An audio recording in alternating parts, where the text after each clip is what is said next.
الاهلي ما عندوش انياب هجوميه تفتت الدفاعات ولا الزمالك. اي فريق هينزل قدام اي فريق في الدوري، يعني لو جبنا متزايل الدوري اضعف فريق في الدوري وخليناه يلعب اقوى فرق في الدوري على بونت، يعني يقفل قدامهم زي ما رضا، زي ما علاء عبد العال عمل، هيعرف ياخد النقطه دي، هيتعادل، مش هيخش في جوان. ليه؟ مفيش ولا فريق في الدوري عنده انياب هجوميه، مفيش ولا فريق في الدوري عنده انياب هجوميه تفتت دفاعات متكتله.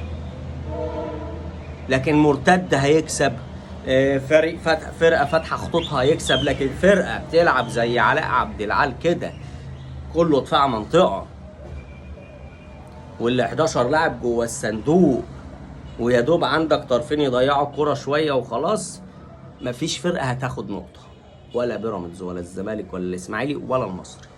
وانا بقول لك المصري السنه دي هيعمل مفاجآت جامده جدا جدا جدا. المصري السنه دي تعادل ماتش، المصري السنه دي اتعادل ماتش وماتش مع بيراميدز، تعادل ماتشين، وماتش بيراميدز ملغي له هدف، المصري ملغي له هدف قدام بيراميدز. مصري فرقه جامده جدا، اتفرج على ماتشه مع بيراميدز هتعرف قد ايه المصري فرقه جامده. لما حب يجيب جوان في بيراميدز جاب جوان بكل سهوله، ومسك بيراميدز شوط كامل مخلي بيراميدز مش عارف يمسك كرة اصلا. المصري فرقه تقيله جدا، وانا بقول لك اهو هتروح تلعبها، اعرف ان انت الماتشين اللي هتلعب فيهم المصري هيروح منك نقط، مش هتعرف تاخد 6 نقط من المصري. مفيش فريق في الدوري يعرف ياخد 6 نقط من المصري، ولا في فريق في الدوري يعرف ياخد 6 نقط من الزمالك، ولا في فريق في الدوري هيعرف ياخد 6 نقط من بيراميدز، ولا في فريق في الدوري هيعرف ياخد 6 نقط من الاهلي. كده كده يعني مش هتعرف تكسب الزمالك رايح جاي، مش هتعرف تكسب بيراميدز رايح جاي، مش هتعرف تكسب المصري رايح جاي، ولا في فرقه هتعرف تكسب الاهلي رايح جاي.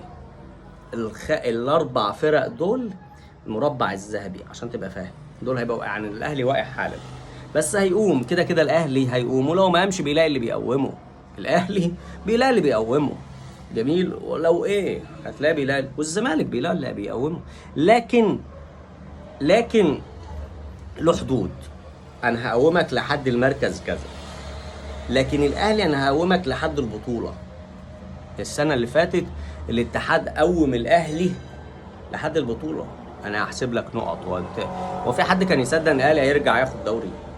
السنه اللي فاتت الاهلي كان متاخر جدا في النقط وبينسحب وخلاص رامي الفوطه اساسا.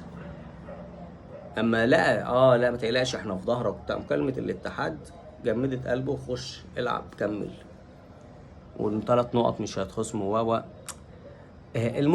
المهم فالاهلي والزمالك دول في حته تانية ولهم دعم من الدوله، ما فيهاش كلام الاثنين جميل، لكن كل واحد بايه بقدره. يعني زي الاهلي بياخد بالهبل، فرق طفره عالي جدا، بياخد دعم بالهبل، مش دعم مادي، لا دعم في دعم في اللي انتوا عارفينه، يعني دعم من الاتحاد جميل، ودعم مادي من وكاله الاهرام والاعلام. يا صاحبي عايز اقول لك حاجه بس،